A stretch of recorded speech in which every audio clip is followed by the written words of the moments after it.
Everyone, I am Atharva Agrawal और आज का ये वीडियो आप सबके लिए काफी इंपॉर्टेंट वीडियो है। फिजिक्स जिससे आपको डर लगता है उसको हमने प्रॉपरली एनालाइज किया है कि किस चैप्टर का कितना वेटेज है और इस वीडियो के बाद ना आपका डर जो है आधा खत्म हो जाएगा। ठीक है, 12 चैप्टर जिनसे लगभग 130 to 140 मार्क्स का पेपर बनता है उसको अपन डिस्कस कर रहे होंगे। इससे आपको ये आइडिया मिल जाएगा कि हाँ यार, इन चैप्टर्स को मुझे अच्छे से करना है और इनको मुझे थोड़ा सा लाइटली कर सकता हूँ। ठीक है, इसका मतलब ये बिल्कुल नहीं है कि आपको कोई चैप्टर स्किप करना है, नहीं। ठीक है, इस वीडियो का पर्पस ये है, इस एनालिसिस का पर्पस ये है कि आपको पता लगे कि कौन से चैप्टर्स एट अटमोस्ट इंपॉर्टेंट है। ठीक है, कौन से चैप्टर्स थोड़े से कम इंपॉर्टेंट है। कैसे एनालाइज किया अपन ने प्रीवियस ट्रेंड्स देखे, 2022, 21, 20, 19, 2023 सब कुछ देखा। ठीक है, प्रॉपरली एनालाइज किया है। अभी मैं आपको प्रॉपर डिस्कस भी करूंगा। और अगर वीडियो अच्छी लगती है तो लाइक कर देना यार, चैनल को सब्सक्राइब करना है, टेलीग्राम ग्रुप ज्वाइन कर लो, फ्री कंटेंट पड़ा हुआ है Atharva Agrawal official, link in description box below. चलिए शुरू करते हैं। अगर मैं बात करूं नीट 2024 में क्या एक्सपेक्टेड है तो कहीं ना कहीं इसके आसपास ही एक्सपेक्टेड है। जो मैंने नीट 2023 के लिए गैस किया था लगभग उसके आसपास पेपर बना था वेटेज वाइज, और यही होने वाला है नीट 24 के अंदर, क्योंकि जो एवरेज लिया है वो अपन ने नीट के पेपर्स का ही लिया है। ठीक है, अब देखो यार, कुछ चेंजिंग ट्रेंड्स है। चेंजिंग ट्रेंड्स मतलब नीट 2019 में तुम्हारा पहली बार एनटीए आया था, नीट 2020 हो गया, 2 बार हुआ 2020, 19 2 बार हुआ, 21 1 बार हुआ, 22 तुम्हारा 2 बार हुआ, 23 तुम्हारा 2 बार हुआ। क्यों 2 बार हुआ? कुछ ना कुछ इश्यू आ गए थे, कैलेमिटी आ गई ओडिशा में जैसे कि हो गया, जो भी है।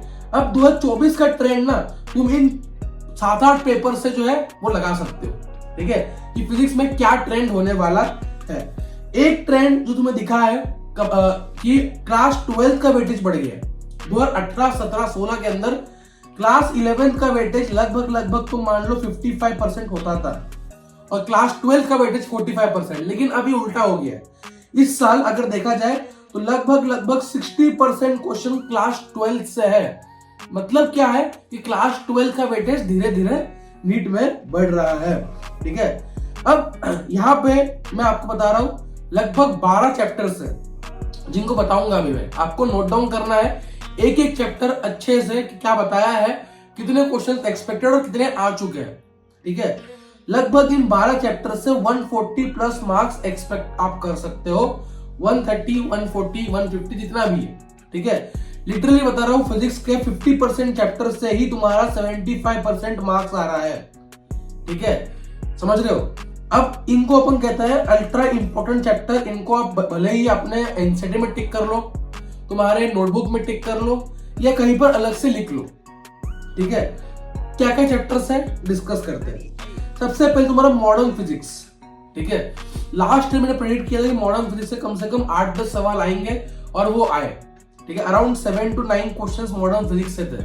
और मॉडर्न फिजिक्स में क्या क्या तुम्हारा आता है, तुम्हारे 4 चैप्टर इसके अंदर आता है। ड्यूअल नेचर वाला आता है, ठीक है, तुम्हारा न्यूक्लियर वाला आता है, सेमीकंडक्टर आता है, फोटोइलेक्ट्रिक इफेक्ट आता है, और इतने छोटे छोटे चैप्टर्स है। ठीक है, लाइक जो फोटोइलेक्ट्रिक है, ड्यूअल नेचर है और जो न्यूक्लियर है वो तुम एक दिन में खत्म कर सकते हो। अगर तुम्हें बेसिक नॉलेज तक नहीं है तुम आराम से खत्म कर सकते हो, फॉर्मूला बेस्ड चैप्टर से पूरे। ठीक है, लिटरली फोटोइलेक्ट्रिक वाले चैप्टर में तो 1 या 2 ही फॉर्मूला है। ठीक है, और गारंटेड क्वेश्चन आना ही है। मैंने बताया अभी आप रेड भी किया था कि इससे क्वेश्चन आना है और वो आएगा। ठीक है, इस फॉर्मूला से, और आया, राइट।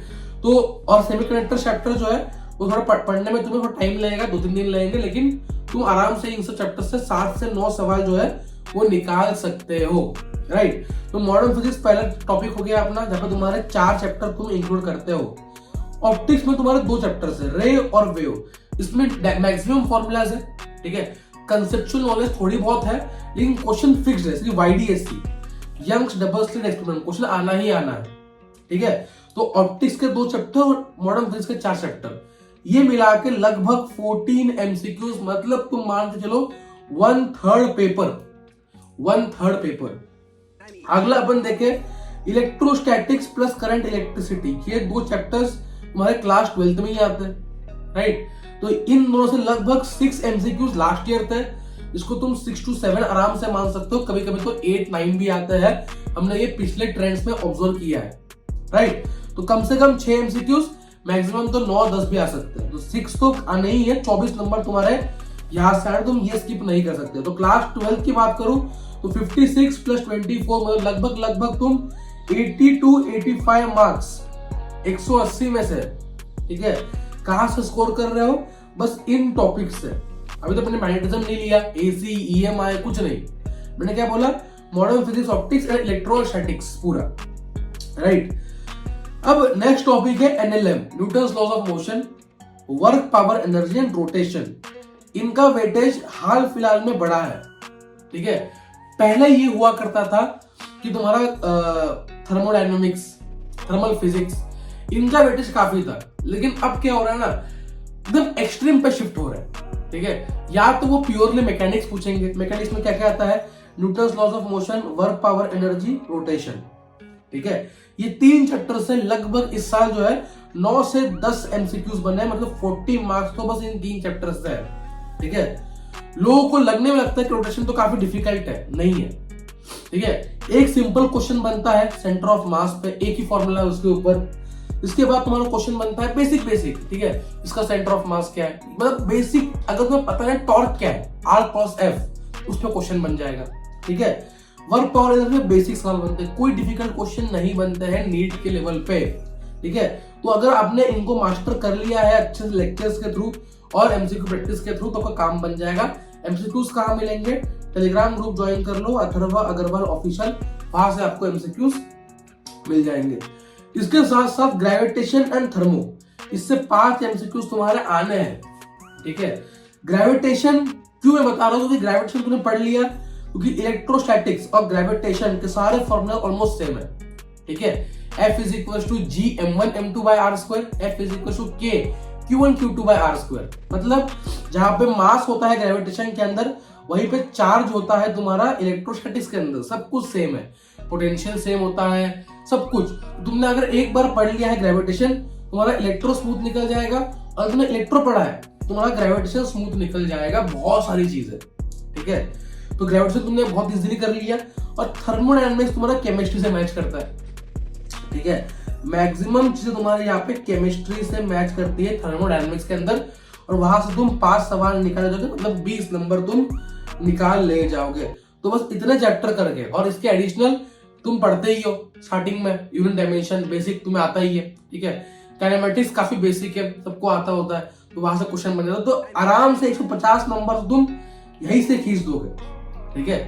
देखो ये जो 12-13 चैप्टर्स है, इनसे 140 मार्क्स आ रहा है लगभग, अगर मैं कम से कम मानूं तो 120, ठीक है। मतलब 2/3 पेपर, ठीक है, लगभग मिनिमम तुम इन चैप्टर से निकाल ले जाओगे, ठीक है। इसका मतलब ये नहीं है कि हम कोई भी चैप्टर स्किप करेंगे, स्किप हमें नहीं करना कोई चैप्टर, इतने बेवकूफ हम है नहीं, ठीक है। लेकिन करना क्या है, इन चैप्टर को ज्यादा मास्टर करना है। मॉडर्न फिजिक्स हो गया, optics, electro, current, electricity, rotation, gravitation, thermo, इनको अपन ने ज्यादा मास्टर किया, ठीक है। अगर इनको अपन ने मास्टर कर लिया मान लो, तो तुम समझ लो कि तुम्हारा फिजिक्स तुमसे कोई नहीं रोक सकता। इनको मास्टर कर लिया और बाकी चैप्टर भी ठीक ठाक है, तुम्हारा 160 प्लस कोई नहीं रोक सकता। क्यों बता रहा हूं मैं ये?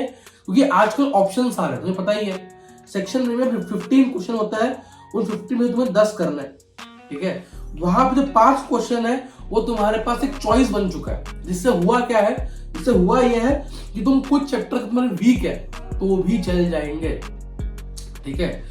बट अभी टाइम है यार, तो टाइम है तो प्रॉपर्ली प्रिपरेशन करो, हर एक चैप्टर को सही से पढ़ो। जो ये चैप्टर बताया है इनको लिख लो, ये पीडीएफ को टेलीग्राम में मिल जाएगी, अथर्वा अगर ऑफिशियल पे डाउनलोड कर लेना, मार्क कर लेना, क्योंकि इनसे इतने क्वेश्चन बनने ही बनने हैं। और अगर ये एनालिसिस वीडियो अच्छी लगी है, जरूर लाइक कर देना वीडियो को, क्योंकि काफी मेहनत लगती है इन वीडियोस के अंदर, काफी एफर्ट लगते हैं मेरे भी, ठीक है। पूरा रात बैठना पड़ता है कि कौन सा पूरा एनालिसिस पेपर का किया है, ठीक है। अगर मैं दिखा दूं ना आपको, देख रहे हो ये नीट 2023 का पेपर है, ये पूरा एनालिसिस किया है रात भर बैठ के, और सुबह 7:30 बजे भी वीडियो शूट कर रहा हूँ, ठीक है, ठीक है। यही तो है चीजें जो आपको हेल्प करेंगी और जिससे मुझे खुशी मिलेगी। तो अगर आपको वीडियो हेल्पफुल लगी, जरूर लाइक कर देना, तो आपको सब्सक्राइब कर लेना ऐसे ही और वीडियोस के लिए। तब तक के लिए all the best and bye bye.